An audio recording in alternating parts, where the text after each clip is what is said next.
नमस्कार, मी विवेक इनामदार. आपण पाहत आहात माय पुणे सिटी चॅनल.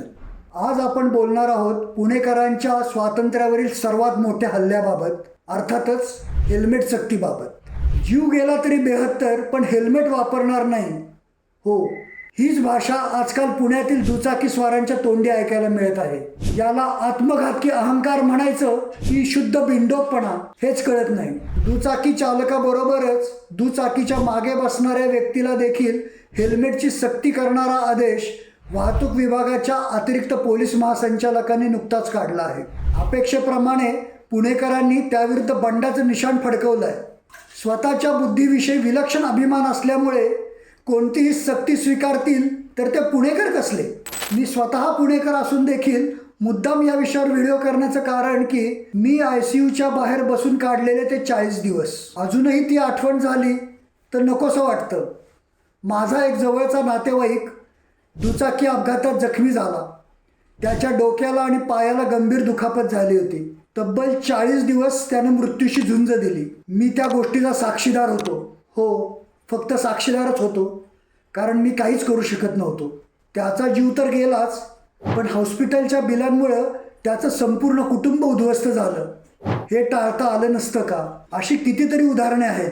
अपघात कधीच सांगून होत नाहीत, ते अचानक न सांगताच होतात आणि त्यावेळेला आपण हतबल असतो. केवळ नशिबाला दोष देण्याऐवजी हे अपघात टाळण्यासाठी प्रत्येकाने काळजी घेतली पाहिजे. त्याचाच एक महत्त्वाचा भाग म्हणजे आपल्या डोक्याचं रक्षण. म्हणतात ना, सर सलामत तो पगडी 50. हेल्मेट सक्तीला विरोध करणारे म्हणतात महामार्गावर ठीक आहे, पण शहरात हेल्मेटची आवश्यकता काय? शहरात ट्रॅफिक एवढं असतं की इच्छा असली तरी गाडीला स्पीड पकडता येत नाही. मग अपघात व्हायची शक्यताच काय? मला अशा मंडळींना विचारायचं आहे की शहरात अपघात होणार नाही याची ते गॅरंटी देऊ शकतात का? माझ्या एका मित्राचा पुण्यात शनिवारजवळ अपघात झाला. नेहमी हेल्मेट घालणाऱ्या त्या मित्राने त्या दिवशी मात्र हेल्मेट मागं डिक्कीजवळ अडकवलं होतं. त्याच्या डोक्याला गंभीर दुखापत झाली. दवाखान्यात अनेक दिवस उपचार सुरू होते. केवळ नशीब चांगलं म्हणून तो बचावला. आपल्या जवळच्या व्यक्तीचा अपघात होतो तेव्हाच आपल्याला त्याच्या परिणामांची दाहकता लक्षात येते. नाहीतर आहेच मला काय त्याचे असं म्हणत आपण निर्डावल्यासारखे त्याकडे कानाडोळा करत असतो. भारतात गेल्या वर्षी म्हणजे 2023मध्ये 4,60,000 अपघात झाले. त्यात 1,70,000 लोकांना जीव गमवावा लागला, तर 4,40,000हून लोक जखमी झाले. अपघातांमध्ये मरण पावलेल्यांमध्ये दुचाकीस्वारांचं प्रमाण खूपच चिंताजनक आहे. हेल्मेट न वापरण्यामुळे 50,000हून अधिक दुचाकीस्वार मृत्युमुखी पडले. यामध्ये 14,000हून अधिक गाडीवर मागे बसलेल्या प्रवाशांचा समावेश आहे. आणखीन एक गोष्ट लक्षात घेतली पाहिजे ती म्हणजे 66.5% मृत्यू हे 18 ते 45 या वयोगटातील व्यक्तींचे आहेत.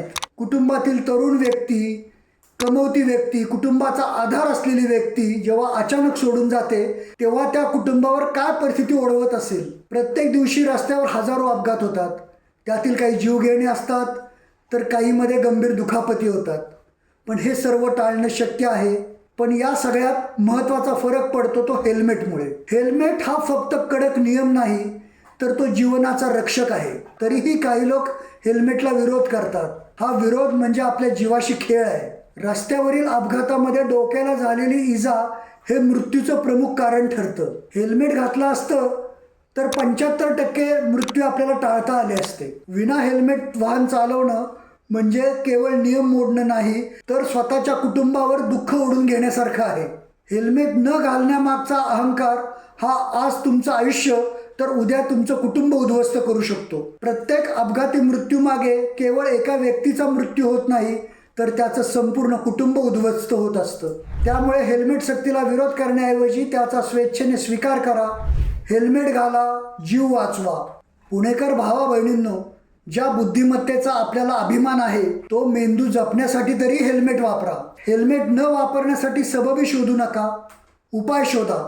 आपल्या मेंदूची आपल्यालाच नाही तर संपूर्ण समाजाला, देशाला गरज आहे. तुम्ही सर्वजण मला हवे आहात, त्याचबरोबर तुम्हाला जे हवे आहेत त्या सर्वांनाही सांगा, हेल्मेट वापरा, जीव वाचवा.